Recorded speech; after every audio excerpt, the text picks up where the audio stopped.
Now, there's a second speaker that you always have on a commencement day, and it's one of the real pleasures that the faculty has in watching our students as they mature during these 2 years choose at the end one of their own to deliver the class address. This year, the class of 2006 has selected Jed Sundwall, and Jed is has made an impression here that I think is really quite remarkable. He's a Chopin Fellow at IRPS, where he studied Latin America and international management. All of the faculty remember him as a vivid presence in the classroom and a real contributor to the school. After he graduates from IRPS, Jed is going to go appropriately to a company that is a very innovative company called NeoVision, where he's going to work in their Latin American Business Development Group. But now I'd be pleased and happy if he would step forward and take the podium to give the student address.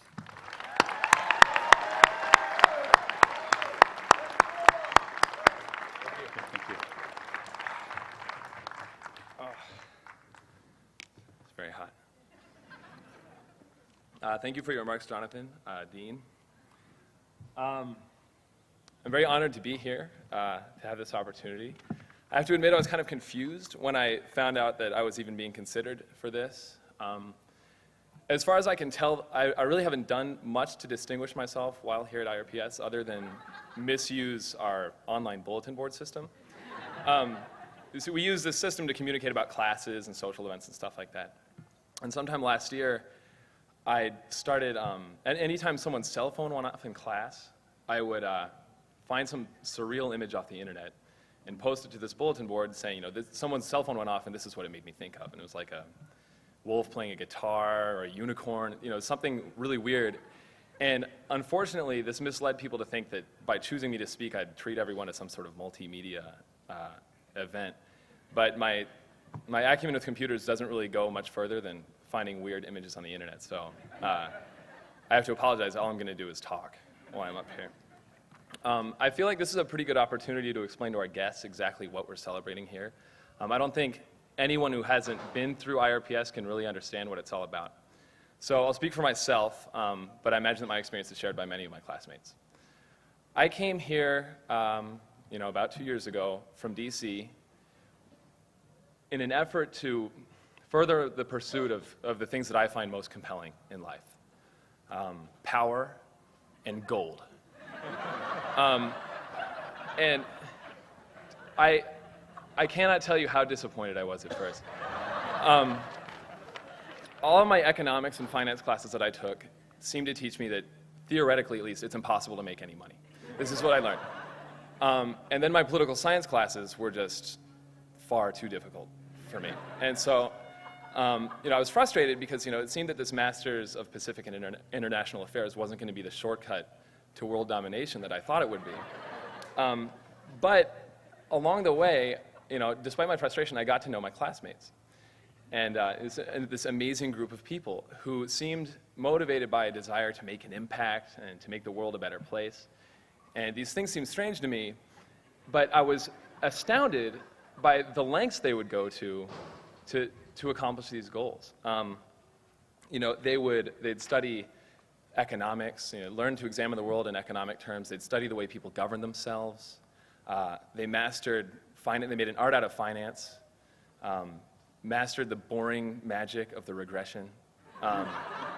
And they did all of this. They became analysts and diplomats, scholars and statesmen and women, all at once. A really remarkable group of people with a broad variety of expertise. And I don't know how I lasted this long. Even, for instance, Professor Wallach asked me the other day why I'd lasted this long. And but I can't even say how proud I am to be included among this group of graduates. These people who have enlightened and inspired me over the past 2 years. And it's very sad for me to think that we will not be spending as much time together anymore, but I'm very happy to know that they are setting forth to save the world. Nonetheless, as we set forth, I sometimes get overwhelmed. And I don't want to sound cynical or doubtful. I'm certainly not doubtful of my colleagues' talents, but I get overwhelmed. For instance, I've decided to make San Diego my home, and I live in Pacific Beach in a small apartment building. There are about 12 units there. And I don't know my neighbors' names. It's a very simple thing. I should know my neighbors' names, but I'm too timid. And there's a middle school across the street, and I would wager that there are kids in that school who don't know how to read or who have other problems that I could help with, but I've never gone over there to find out. And it's something very simple. And the fact is that I wonder, if I should be setting my sights on the world when there are simple things I do at home, but all I do at home is watch reruns of Walker, Texas Ranger. But one of the things that I like to be overwhelmed by here in San Diego is the beauty of this area. Living by the Pacific, this, what we purport to study, is really wonderful. I mean, it's wonderful to live by the ocean. And while living here, I've become very fond of a poem written in the 14th century by the Persian mystic Hafez. He wrote a poem called "Someone Should Start Laughing." And it goes, "I have 1,000 brilliant lies for the question, how are you? I have 1,000 brilliant lies for the question, what is God? If you think that the truth can be known from words, if you think that the sun and the ocean can pass through that tiny opening called the mouth, oh, someone should start laughing. Someone should start wildly laughing now." The idea being that there are things in our lives that we can't explain. They're far too sublime. And it's not that words are weak, but some things are far too grand that they can't be explained with regression analysis or economic models or words. Perhaps it's a better notion explained by the song More Than Words by Extreme, which is my father's favorite song. But I shared this poem with my classmates a few months ago, and my good friend Ben Bainey told me, he responded, he said that he liked it, and told me that it reminded him of the teachings of the Zen Buddhist teacher, Dogen Zenji. And I don't know if I pronounced that right, but I'd never heard of him, so I did some research. And I came across a bit of Zen wisdom that says, there is no means to an end because the end is now. And the saying seems especially appropriate for a day like today, but the fact is that it was true yesterday, and it will be true tomorrow, and at any point. That the present moment is the culmination of everything we've done in our lives, and it always will be.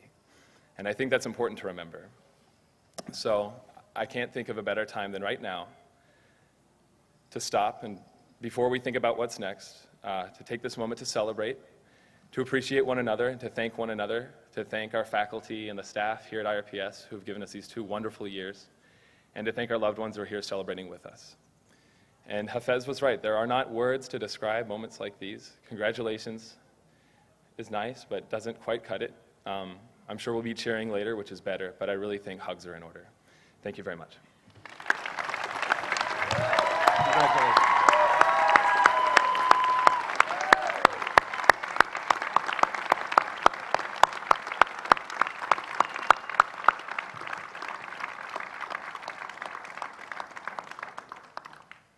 For all of you who are gathered here today as families and friends, I think you've just seen why I've told you that we think of this class as a class of good people, fun to know, wonderful to have as friends.